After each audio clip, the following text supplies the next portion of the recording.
Hello, Internet. Welcome back to our Gravity. Is it Gravity Gardens? Yes, Gravity Gardens playthrough of RCT2. In the last episode, I talked about saving and loading blueprints. Apparently, that is possible. If we go to the stopwatch icon and click the save button, which I cannot believe I did not see, it allows us to save a track. I feel pretty dumb. I did a quick Google in between episodes, and yeah, it exists, and I'm a dummy. So, hope you're cool with me being stupid, because I imagine there's probably a lot of that in my Let's Plays in general, and certainly in this one as well. So what I think we'll do is copy paste these rides. So we'll save, we'll call this one short left. Oh, how does this work? New file, corkscrew, short left. Okay, saved. And we'll do the same thing for the short right. Nope, I don't want that child. Never ever intend to click on a child. Save track design. New file. And we'll go corkscrew. Short. Oops. Short right. We'll save that. Okay, and we should be able to just select our corkscrew. And corkscrew short left. And hopefully be able to build this. Oops, and turn this baby around. And we can just barely fit it. And we'll go ahead and open that, and then we will do the same thing with the right here. Corkscrew, short right. And we will line this up. We will also rotate this. Didn't expect it. I kind of expected it to rotate for me, but that's okay. No path leading to entrance. Yes, well, we will take care of that momentarily. We'll go ahead and build this path here. And honestly, I think that this will be the thing that bumps us over here for the end of this scenario. I think it will take us to the required park value that we need. Go ahead and just lower as much of this as we can. Apparently, it does not interfere with the pads, which is really nice. And we'll see if we can do the same thing here again. We'll just build. I'm sure this is not exciting to watch, but this is, I think, the best way to quickly increase our park value. So we'll go ahead and place that down. We'll place down another one. Corkscrew left. Rotate twice. I'm not sure why it's saved at that orientation instead of the original orientation. We should open all of these as we go as well, just to save ourselves some time. I think this is the fastest way to complete this particular scenario. We talked about that at length over the course of us playing, but I think that building these tiny coasters is the way to go. And we'll go ahead and open this, and then we will build one more. Corkscrew right, if we have the space for it, which I think we should. Rotate again. See, and these coasters only cost... What is the conflicting issue here? The pathing, I'm guessing. Let's get rid of this path. Destroy... Nope, that's not the bulldoze button. What do we have? Can't get to the entrance. Yeah, I don't care about that. Those are trees. I don't want trees. I actually want paths. There we go. Got rid of the paths. And we should be able to plop this one down. I don't think that the landscape will interfere with that in any way. Rotate again.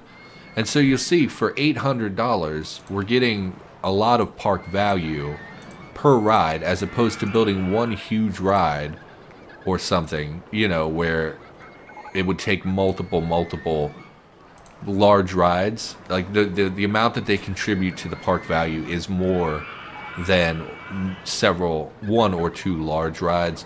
We'll even connect the rear path area here, I think, just to add a little bit of... Oh, we can't. Okay. Never mind then. We will place down benches because kids are going to be getting sick over here. In fact, we'll just do full benches. I wish I could paint with the bench tool. In fact, we already have vomit over here, so that's not great. Let's see if we can pull a handyman to get them to clear this path. Because it's a spoke, because it's not a loop, it's going to be a little harder for our handyman to take care of. But hopefully, as he wanders out here, he should be sweeping these paths. So I know I talked about Planet Coaster, which is pretty popular, and it was a pretty big game with a lot of the quality of life stuff that you want out of a game like this, but someone had recommended I check out Parkitect, which is apparently like a spiritual successor to the RollerCoaster Tycoon games. Instead of being, like the way it was pitched to me is that Planet Coaster is very casual. It's very casual friendly. It's a lot of optimization. You get to ride the rides. It's a little bit on the easy side. And then someone had said that, Parkitect is a little bit more like RollerCoaster Tycoon, and I might want to look into that. So I haven't really looked into it yet. I did see that it's on Steam. I saw it was much cheaper than Planet Coaster, but I don't know exactly what the price was. And I don't know, how it really compares, but certainly something I'm going to look into. I've been enjoying RollerCoaster Tycoon a lot, but I think once I hit a lot of the, we built most of the coasters at this point. We built probably all the thrill rides and gentle rides before. Once you kind of hit that wall where you're like, there's nothing new that you haven't seen before, I do think it probably gets pretty dang boring. What is our park value?